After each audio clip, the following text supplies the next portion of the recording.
The next 6 hours changed everything. New Seoul Station became like a kicked anthill with people running everywhere.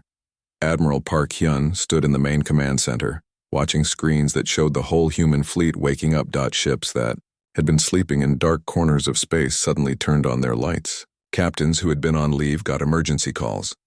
Soldiers who had been training on distant planets were loaded onto fast transport ships. The entire human military was moving, and they were moving fast. Fleet Admiral Yang Do-hyun arrived on New Seoul 3 hours after the alert. He was older than Park Hyun, maybe 60, with completely gray hair and scars on his hands from his time as a young officer. Yang Do-hyun commanded all human space forces. He was the kind of man who could look at a star map and see exactly how to win a battle. "Park, what have you gotten us into?" Yang Do-hyun asked as he walked into the command center. "Something that needed doing, sir," Park Hyun replied.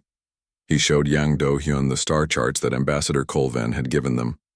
"The swarm has eaten 12 worlds already. They're heading for the alien home world with billions of ships." Yang Do-hyun studied the map for a long time. His face did not show what he was thinking. "And the other galactic powers won't help?" "They're too scared, sir. They think the swarm can't be stopped." "Maybe they're right," Yang Do-hyun said quietly. Then he looked up at Park Hyun. "But maybe they're wrong. And if they're wrong, and we do nothing, how many more worlds die?" In the docking bays, something amazing was happening. Ships that most people had never seen before were coming out of hidden places. These were the ships that humans kept for the worst possible wars. The biggest was called Soul's Wrath. It was as long as a city and as wide as a mountain. Its main gun could destroy a moon. Its armor was so thick that most weapons could not even scratch it. Captain Ryu Ji-hoon commanded Soul's Wrath. He was young for such a big responsibility, only 35, but he had proven himself in 3 major battles. General Bae Sunho arrived with his Marines. Bae Sunho was a big man with arms like tree trunks and a voice like thunder. His Marines were the toughest fighters in human space.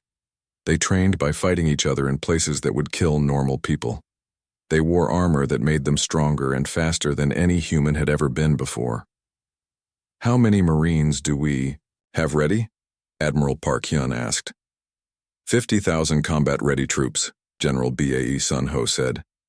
"Another 20,000 support personnel. And sir," the general smiled. "They're excited. Word is spreading that we're going to fight something that nobody else would fight. The Marines like that kind of mission." In the engineering sections, Commander Oh Ji-won was performing miracles. She was a small woman with quick hands and a mind that understood machines better than most people understood themselves. Under her direction, thousands of workers were building new weapons and loading them onto ships. "What do we know about their biology?" Commander Oh Ji-won asked Dr. Kim Nadashri. Dr. Kim looked at her notes. She had been talking to Ambassador Colvan for hours, learning everything she could about the swarm. "They're like insects, but much bigger. Each ship is a living creature. They can heal damage, but they can't survive in high radiation." "High radiation?" Commander Oh Ji-won's eyes lit up. "I can work with that." Captain Lee Soo was getting his own ships ready. Battle Group Hammer consisted of 50 heavy cruisers and 1 escort carrier called New Busan. These ships were built for one purpose: to destroy enemy fleets. Their guns were so powerful that one shot could break a small asteroid in half. "Sir," Captain Lee Soo said to Admiral Park Hyun, "what's our battle plan?" Park Hyun pointed to the star map. "We'll meet them here, at the edge of the Viridian system. We make our stand before they can reach the planet." "Against billions of ships, sir?" "Against however many they bring," Park Hyun said. "Lee, I've seen the combat reports from the worlds they've destroyed. They win by surrounding planets and eating them slowly. Nobody has ever met them in open space with prepared defenses."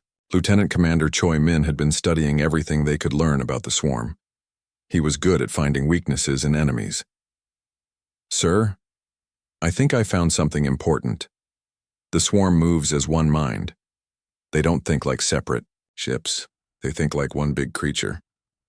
"What does that mean for us?" Admiral Park Hyun asked. It means they're not used to enemies who can think faster than them. They're used to overwhelming primitive defenses. They've never fought someone who could adapt and change tactics quickly. Ambassador Colvan watched all this preparation with growing amazement. The crystal alien had never seen anything like human military efficiency. In 6 hours, they had organized the largest fleet deployment in their history. "Your people," Colvan said to Dr. Kim Nari, "they are very different from us." "How so?" Dr. Kim asked. "When my people face danger, we try to find peaceful solutions. We talk and negotiate. When your people face danger, they build bigger guns." Dr. Kim thought about this.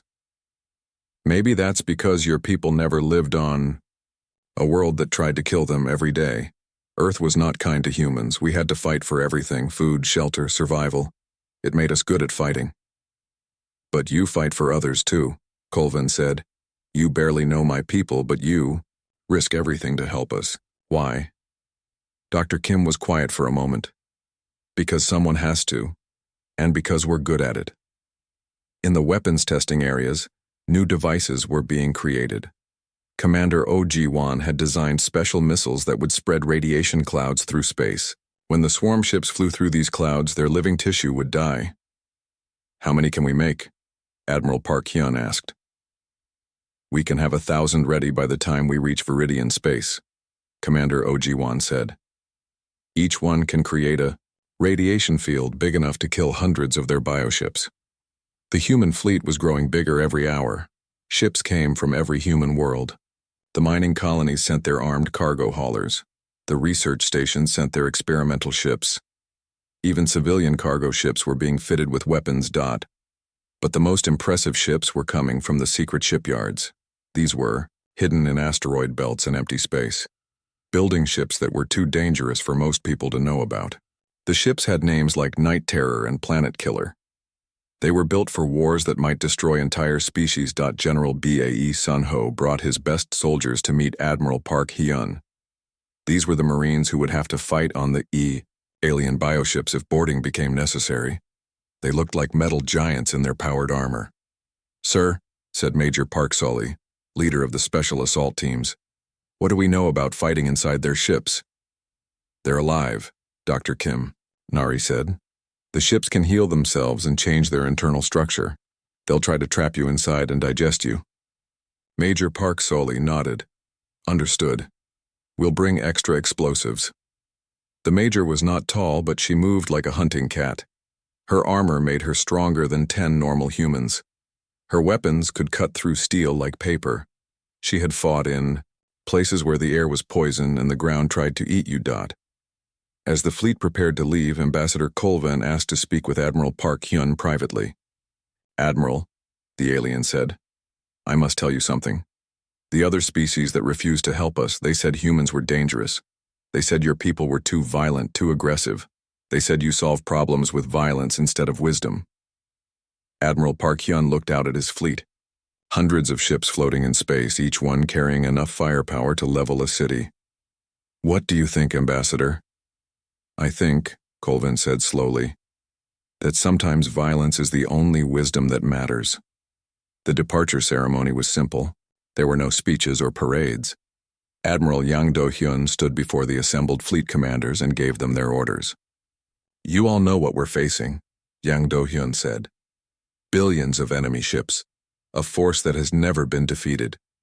Odds that would make sane people surrender before fighting."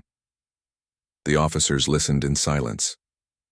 "But we are not sane people," Yang Do-hyun continued. "We are humans. We are the children of a world that spent millions of years trying to kill us. We learned to fight back. We learned to win." He looked around at all the faces watching him. "Some of you will not come back from this fight. Some of your ships will be destroyed. But remember this. We go not just to fight, but to protect. We go to save people who cannot save themselves. We go because it is right." The fleet began to move. 800 ships, from small fighters to massive dreadnoughts, turned toward Viridian space. They moved together like a school of metal fish. Beautiful and deadly. Ambassador Colvin watched from the observation deck as the human fleet entered hyperspace. Each ship disappeared in a flash of light, racing toward his home world at incredible speed. Will they be enough? He asked Dr. Kim Nadashri. Dr. Kim looked at the empty space where the fleet had been. Ambassador, let me tell you something about humans. We don't just fight to win. We fight to make sure the thing we're fighting never threatens anyone again. The alien ambassador thought about this as he watched the stars. Soon his people would learn what happened when someone asked humans for help. The savage swarm would learn too. They would learn that Deathworlds create the most dangerous children in the galaxy. The alarm bells rang across New Sol Station like thunder in the night. Admiral Park Hyun rolled out of his bed and grabbed his uniform. He had been sleeping for only 2 hours, but that was normal for him. Space never slept, and neither did the people who protected it. Park Hyun was 53 years old and had gray hair at his temples. His hands were steady, and his eyes were sharp. He had fought in 12 major battles and won them all. The other officers called him the Iron Admiral, because he never gave up and never backed down. He walked fast through the metal halls of the station. New Sol was huge, big enough to hold 1 million people. It was humanity's main military base built inside a giant asteroid.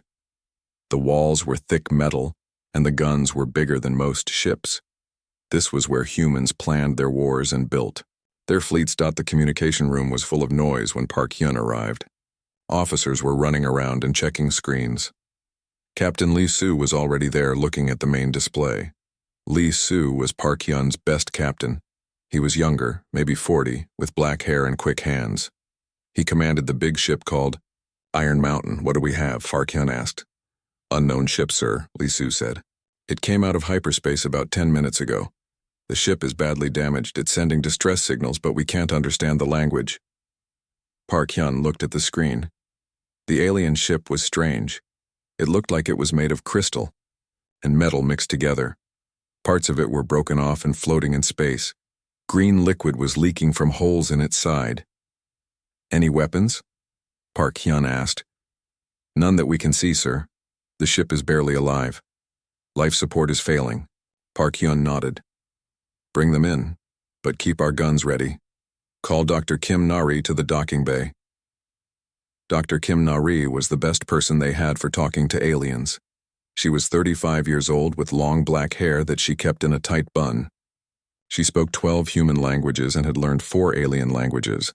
She was also brave, which was important when meeting new species. The alien ship was brought into the big docking bay. It was even stranger up close. The crystal parts glowed with soft blue light. The metal parts looked like they had been grown instead of built. Human soldiers in heavy armor stood around the bay with their weapons ready. The ship's door opened, with a sound like singing. Dr. Kim Nari stepped forward with her translation computer. Behind her, Lieutenant Commander Choi Min checked his scanner. Choi Min was good at finding dangerous things.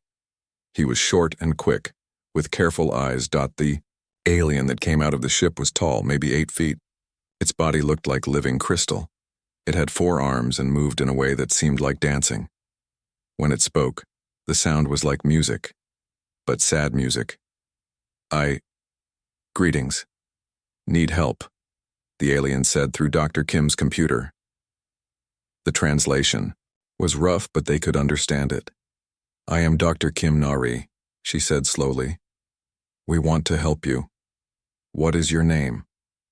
I am Ambassador Colvin of the Viridian Commonwealth, the alien said. I come with urgent message. My people, they are dying. Dr. Kim looked at Admiral Park Hyun. He nodded for her to keep talking. Tell us what happened. Dr. Kim said. Col-Ven, quote, S. Crystal body seemed to dim. The savage swarm has come to our worlds. They eat everything. They killed 12 of our planets. Soon they will reach our home world. We asked other species for help, but they all said no. You are our last hope. Admiral. Park Hyun stepped forward. The alien was much taller than him, but Park Hyun did not seem small. Tell me about this swarm. Colvin made a sound like crying. They are not like you or me. They think as one mind. They have billions of ships that look like giant bugs. When They come to a planet, they eat everything. The plants, the animals, the people. They leave only dead rock. Dr. Kim's computer was working better now. The translation was getting clearer. How many ships do they have? More than all the stars you can see, Colvin said. No one has ever stopped them. They move from system to system like a disease. The other species told us that fighting the swarm is suicide. Captain Lee Su looked at Admiral Park Hyun. Sir, if this is true, it doesn't matter how many they have, Park Hyun said. His voice was calm and hard. Tell me, Ambassador, why did you come to us? What do you know about humans? Colvin's crystal body seemed to shake. We heard stories. They say humans come from a death world. They say you fight when others run away. They say you are dangerous. The alien looked down. We were scared to ask you for help, but we have no choice. Admiral Park Hyun almost smiled. Show me your star charts. Show me where your home world is and where this swarm is coming from. Dr. Kim helped Colvin connect to their computer systems. A huge map appeared on the main screen. It showed dozens of star systems. 12 of them were marked in red. These were the dead worlds. A green dot showed Verdania Prime, the alien homeworld. And coming toward it was a dark cloud of moving dots.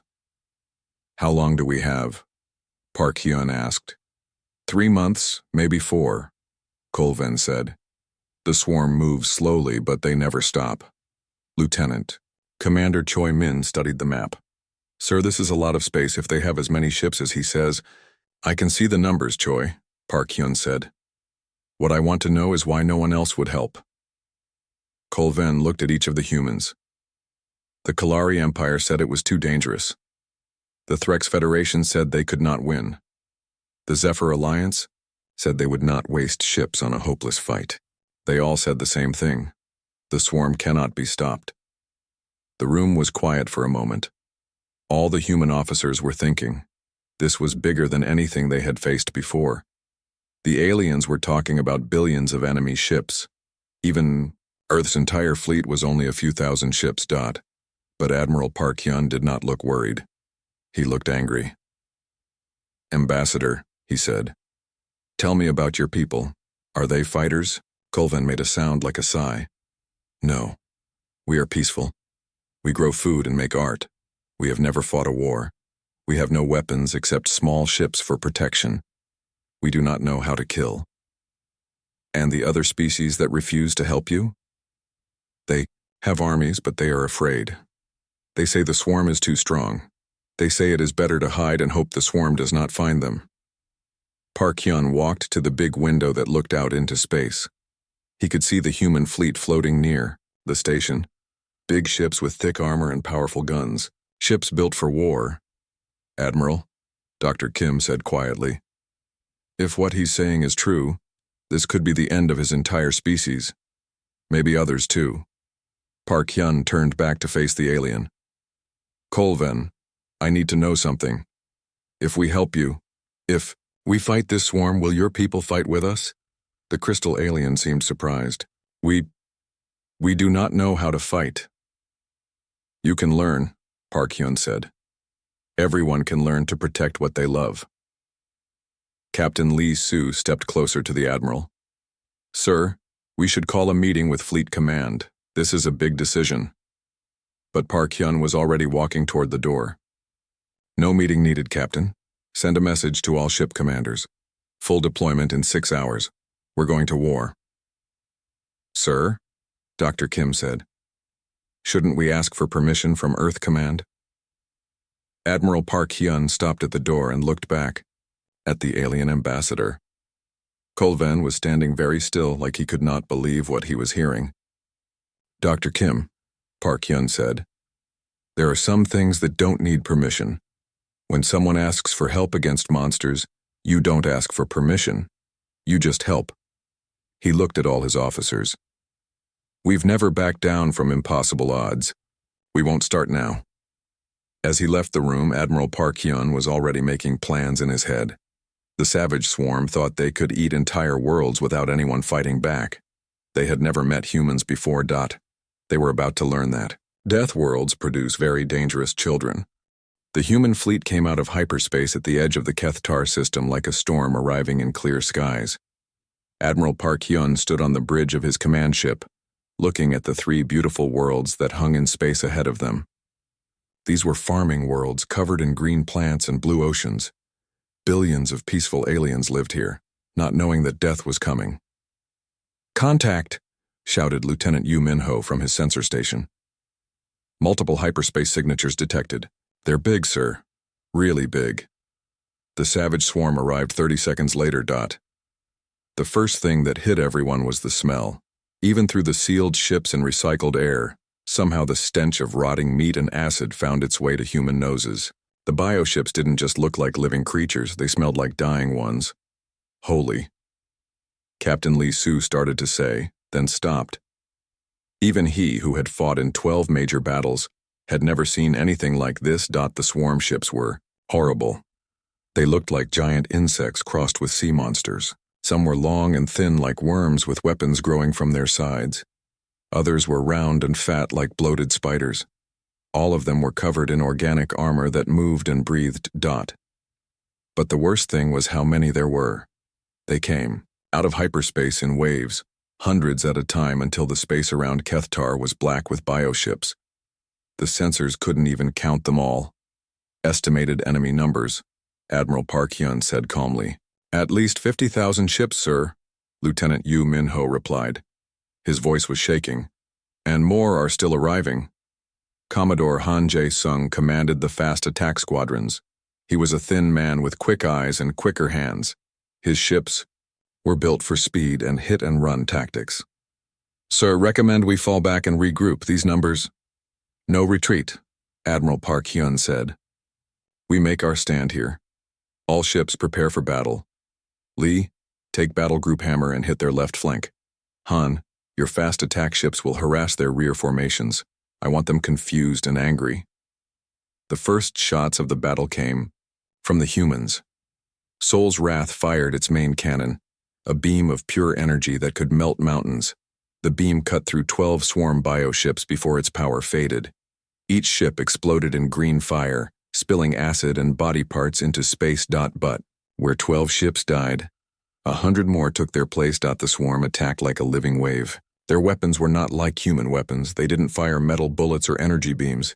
They fired living things, acid that ate through armor, parasites that tried to burrow into human ships, viral infections that tried to take over computer systems. Captain Lee Su's Battle Group Hammer met the swarm's left attack with textbook precision. His 50 heavy cruisers formed a wall of gunfire that tore through the bioships. "Target the big ones first," he ordered. "Quantum torpedoes, full spread." The quantum torpedoes were beautiful weapons. Each one was a tiny sun in a metal case. When they hit the large bioships, they created explosions that could be seen from the surface of the planets below. The swarm ships didn't just die, they evaporated. But for every ship they killed, 2 more appeared. Lieutenant Commander Choi Min was studying the battle from his intelligence station. "Sir, I'm seeing patterns in their movement. They're not just attacking randomly. There's intelligence directing them." "The hive mind," Admiral Park Hyun said. "They think as one creature. Find me the command nodes." The battle was unlike anything in military history. The humans fought with precision and discipline, using tactics developed over centuries of war. The swarm fought with overwhelming numbers and biological weapons that violated the laws of physics. Commodore Han Jae-sung's fast attack squadrons danced through the battle like deadly butterflies. His ships were small and quick, designed to hit hard and disappear before the enemy could respond. "Phoenix Squadron, target the cluster at Grid 7-4. Viper Squadron, I want you to punch through their line and hit the big one in the rear." The human pilots were the best in the galaxy. They had trained in the asteroid fields around Earth, where one mistake meant death. They flew through acid clouds and bioweapon attacks with skills that seemed impossible to the swarm's collective mind. But the real shock came when Major Park Solis Marines went into action. 3 of the largest bioships broke through the human line and headed straight for Kethtar 3. These were planet killers, living ships the size of small moons. Their job was to land on planets and eat everything alive. "Major Park," Admiral Park Hyun said over the communication system, Those ships cannot reach the planet. Major Park Sully was already suited up in her assault armor. Around her, 50 other Marines checked their weapons and prepared for something that had never been tried before: boarding a living enemy ship. Understood, sir. Marines were going inside these things. Remember your training. Stay together, watch for biological traps, and kill anything that moves.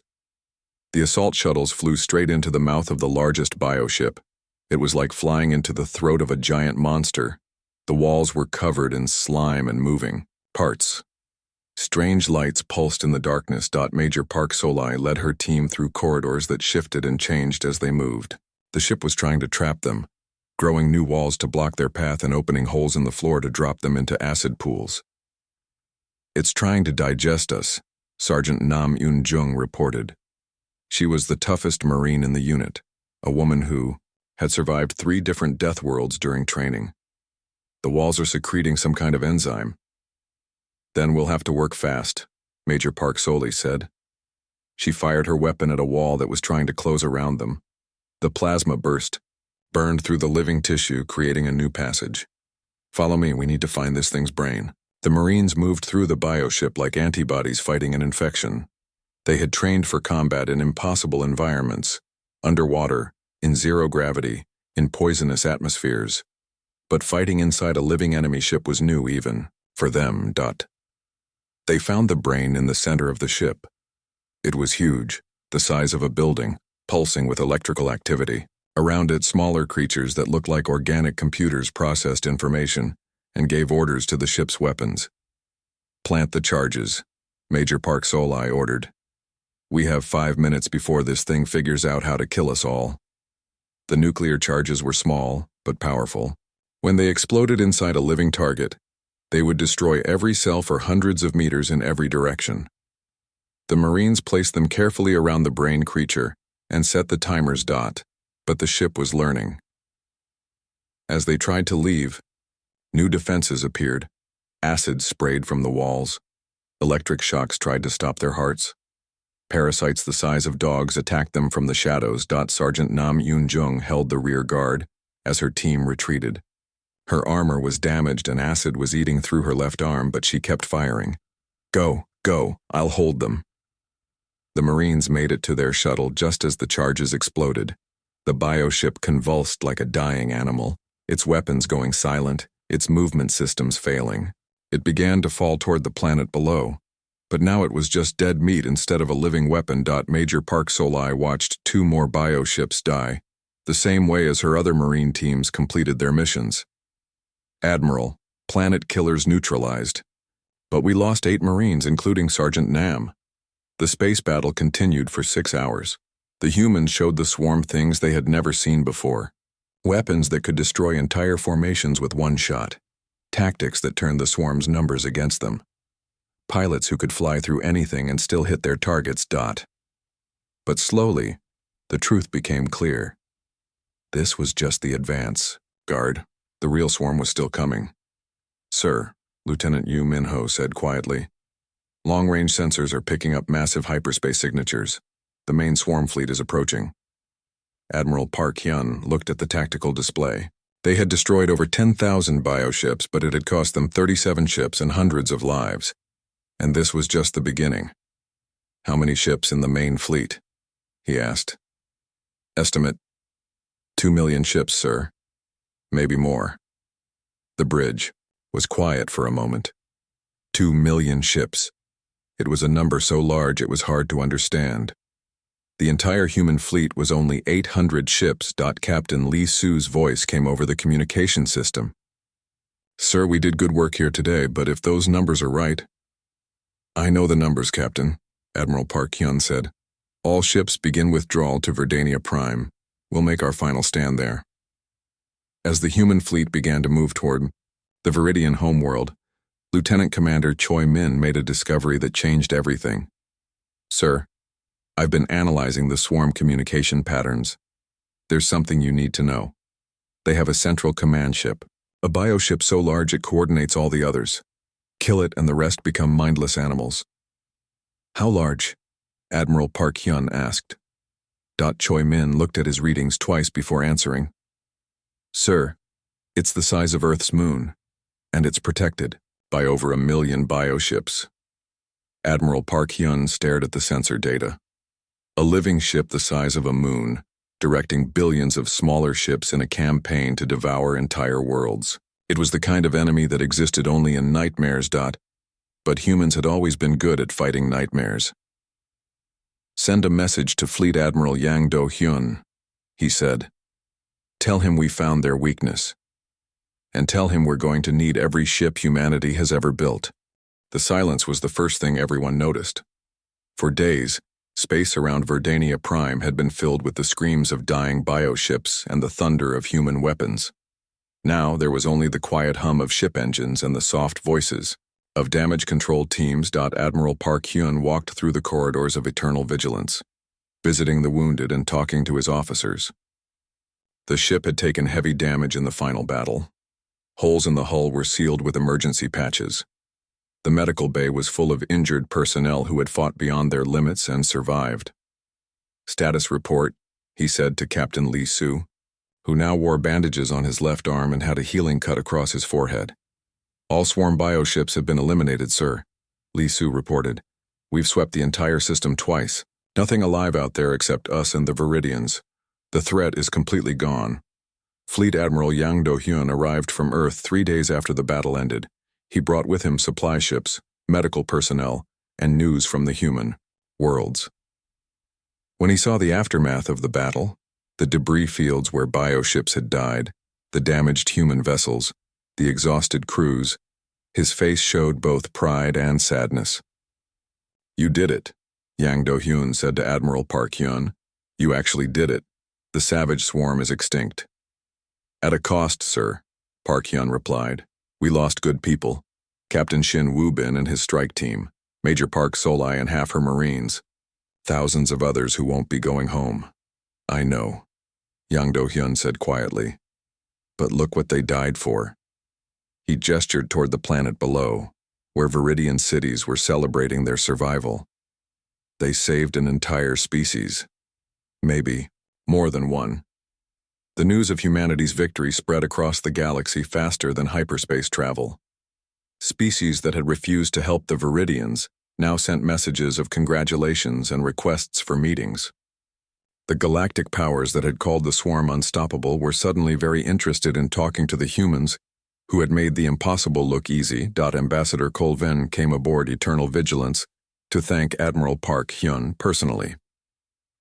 The crystal alien looked different now, older somehow, though his species didn't age the way humans did. He had seen war and understood what it meant in ways his peaceful people never had before. Admiral, Colvin said, my people want to give you something. We want to give you our homeworld. Admiral Park Hyun was surprised. Ambassador, we didn't fight this battle to conquer your world. We fought it to save your world. We know, Colvin replied. That is why we offer it to you. No other species has ever sacrificed so much for strangers. We want you to have a place here, among us. We want to learn from you. What would you learn from us? Park Hyun asked. How to make war. How to kill efficiently. Colvin was quiet for a long moment. We would learn how to be brave, how to protect what we love, how to stand up when others fall down. The alien looked out at the stars. For thousands of years, my people have lived in peace. We thought that made us civilized. But when the swarm came, our civilization meant nothing. We were helpless. Peace is not weakness, Admiral Park Hyun said. Your people create beautiful things. They make art and music. That has value too. Yes, Colvin agreed. But beauty means nothing if there is no one left alive to see it. You showed us that sometimes, to preserve peace, you must be ready for war. Dr. Kim Nari spent weeks working with Viridian scientists, sharing human knowledge about defense and military technology. The peaceful aliens were quick learners, and they had resources and industrial capacity that impressed even the humans. They want to build their own fleet, she reported to Admiral Park Hyun.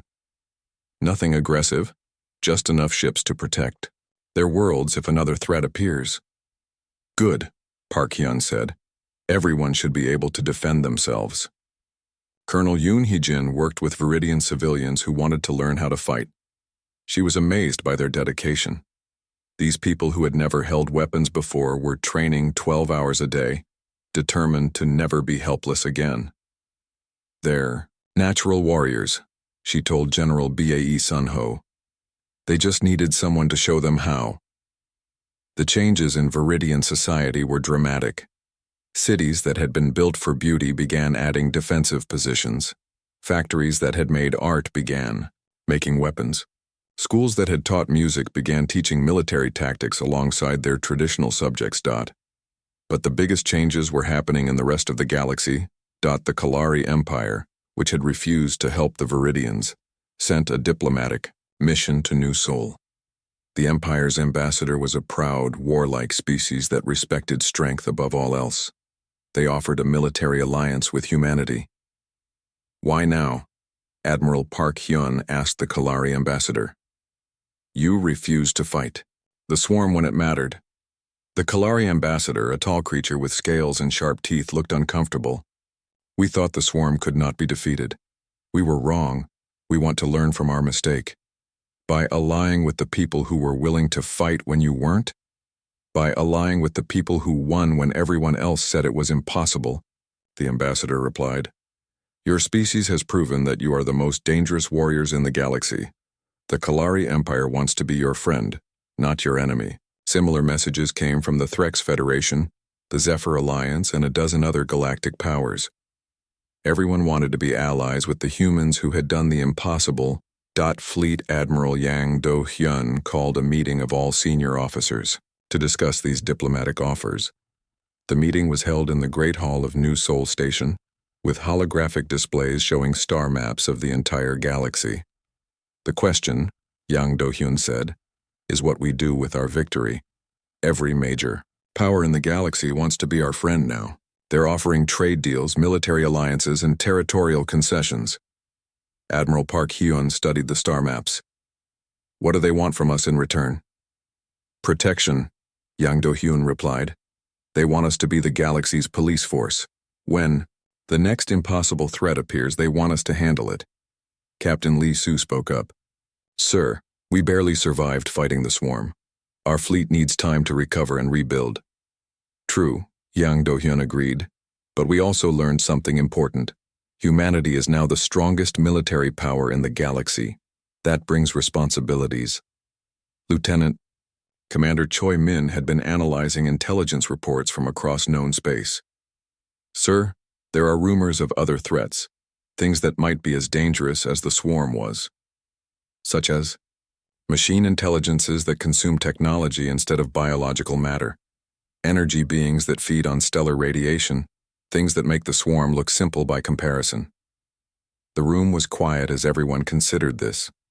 They had just finished fighting one impossible enemy. The idea that there might be others was both frightening and oddly exciting. Dr. Kim Na-ri had a different perspective.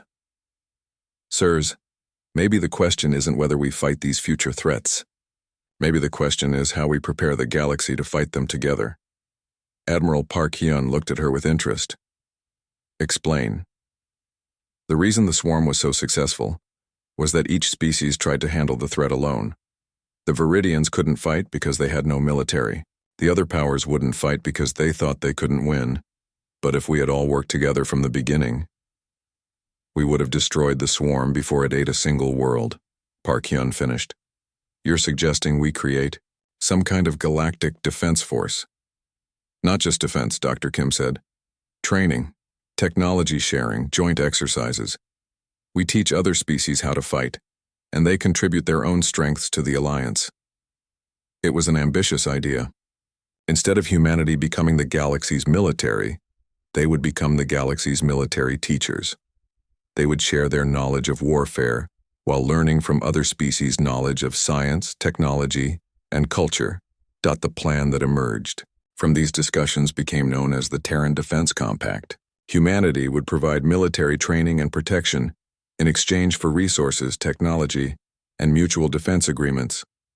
Any species that joined the compact would have access to human military expertise, and the protection of the combined fleet. The first member of the compact was, naturally, the Viridian Commonwealth. Ambassador Colvin signed the agreement in a ceremony that was broadcast across the galaxy. As he put his crystal hand on the treaty document, he spoke words that would be remembered for generations. Today we join with the humans not as subjects, but as partners. We offer our knowledge, our resources, and our friendship. In return, we receive something more valuable than protection. We receive the promise that we will never face the darkness alone. Within 6 months, 23 different species had joined the compact. The Kalari Empire contributed their knowledge of energy weapons. The Threx Federation shared their expertise in shield technology. The Zephyr Alliance offered their advanced communication systems.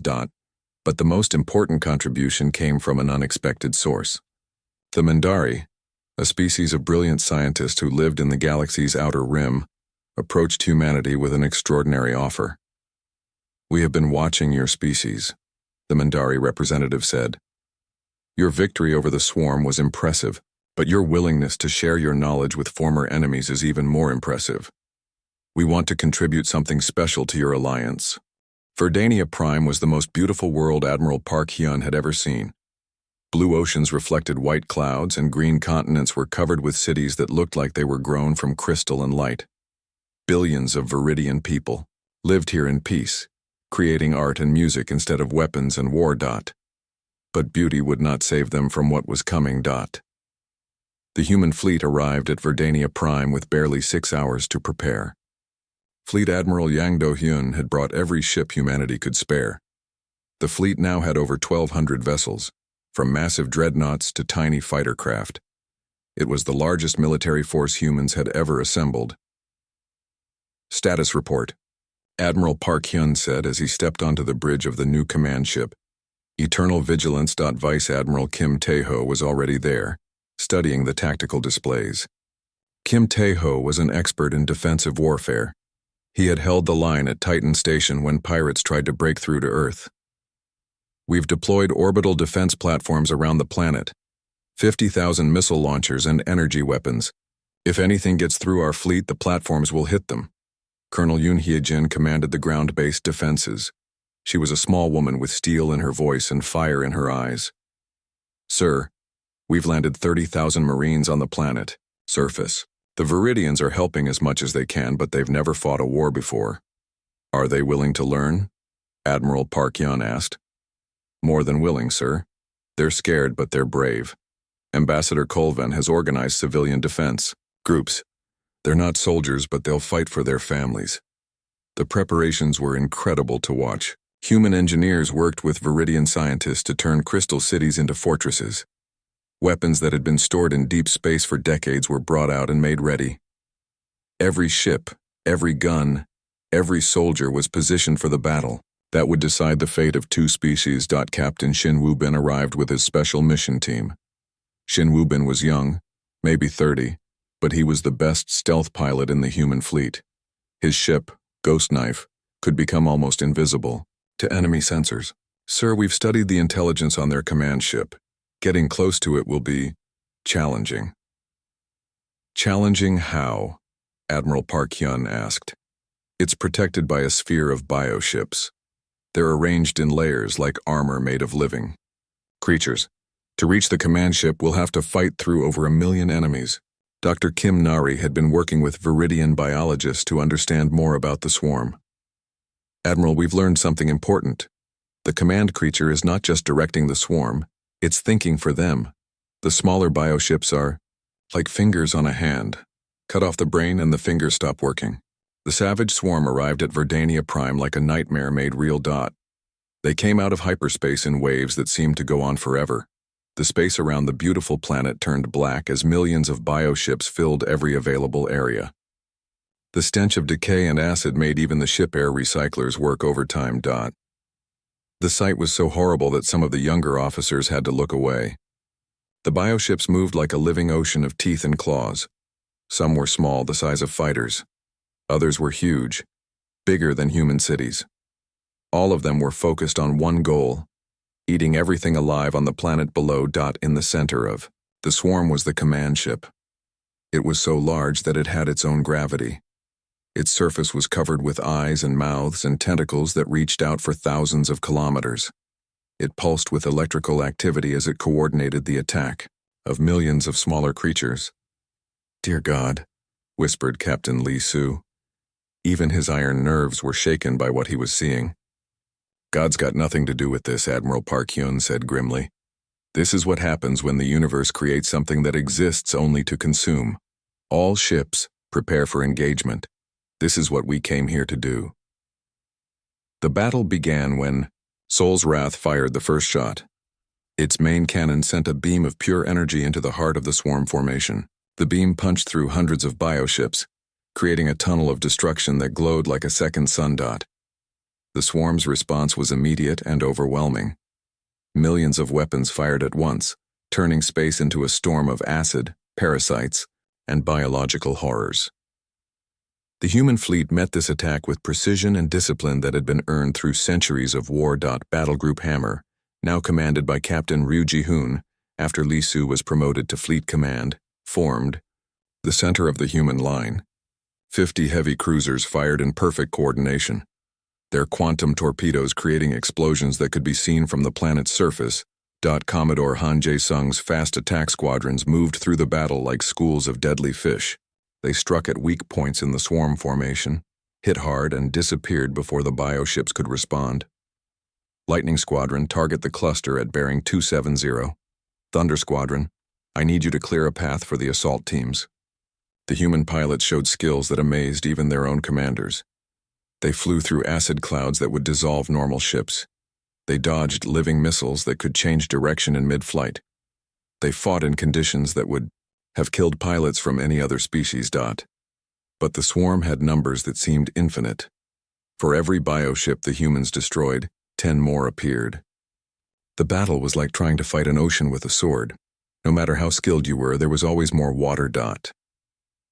After 3 hours of fighting, Admiral Park Hyun made the decision that would define the battle. All ships, Operation Deep. Strike is now active. Shin Woo-bin, take your team and go for the command ship. The rest of us will give you a path. Captain Shin Woo-bin and his Special Forces team climbed into their stealth ships. These were small craft designed for one purpose: to get through enemy defenses that no normal ship could survive. The team consisted of 12 ships and the best pilots humanity had ever produced. "Remember," Shin Woo-bin said to his team, "we only get one chance at this. If we fail, everyone dies. If we succeed, we save 2 species and stop the swarm forever." The assault on the command ship began with a distraction. Every human ship in the fleet focused their fire on one section of the swarm formation. It was like poking a giant animal with a stick. All attention turned toward the threat. While the swarm was distracted, Shin Woo-bin's team slipped through the outer defenses. Their ships were almost invisible, using technology that bent light around them. But the command ship's defenses were not just based on sight.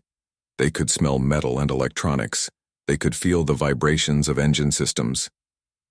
"Contact," reported Lieutenant Park Min-jung, Shin Woo-bin's wingman. "Bioships are converging on our position. They know we're here." The next part of the mission was pure nightmare. The Special Forces team had to fight their way through layers of living defenses. The bioships were not just ships. They were antibodies trying to protect the command creature from infection. They moved in ways that defied physics, turning inside out to fire weapons from unexpected angles. "Stay together," Shin Woo-bin ordered. "Use the radiation mines to clear a path. Don't let them surround you." The radiation mines were Commander Ojiwan's masterpiece. Each one created a field of deadly energy that killed the living tissue of the bioships. The Special Forces team scattered them like seeds, creating corridors of death through the swarms. Defenses. But the closer they got to the command ship, the stronger the defenses became. Bioships the size of battleships attacked them from all directions. Living weapons fired streams of acid that could melt through the strongest armor. Lieutenant Park Min-jung's ship was hit by a bioweapon that wrapped around it like a giant snake. "I'm trapped. The thing is trying to digest my ship." "Fire everything you have into its mouth," Shin Woo-bin ordered. "Burn your way out." Park Min-jung activated her ship's self-destruct sequence, but set it for a delayed explosion.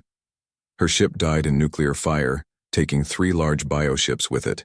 She ejected in an escape pod just before the explosion, but the pod was immediately attacked by smaller swarm creatures. "I can't reach her," reported another pilot. "There are too many of them between us." "Leave me," Park Min-jung's voice came over the radio. "Complete the mission. That's an order." They lost 5 more ships and pilots fighting through the command ship's defenses. Each death hurt, but the remaining pilots pushed forward. They had a job to do, and failure meant the death of entire worlds. Finally, they reached the command ship itself. It was so large that its surface had weather patterns. Storms of electrical energy moved across its skin. Mountains of organic armor rose from its flesh, and everywhere there were weapons, guns that were actually living creatures, missile launchers that were like giant flowers that spat death. "There," Shin Wubin said, pointing to a valley between 2 mountain ranges of armor. "That's where we need to place the charges. The creature's brain is directly below that point." Landing on the command ship was like landing on a hostile planet. The surface tried to eat their ships. Acid rain fell from organic clouds. The ground moved and shifted, trying to throw them off into space. The remaining 7 pilots became soldiers, carrying nuclear charges across terrain that wanted to kill them. They fought through immune system responses that included creatures the size of buildings. They climbed mountains of living armor that tried to crush them.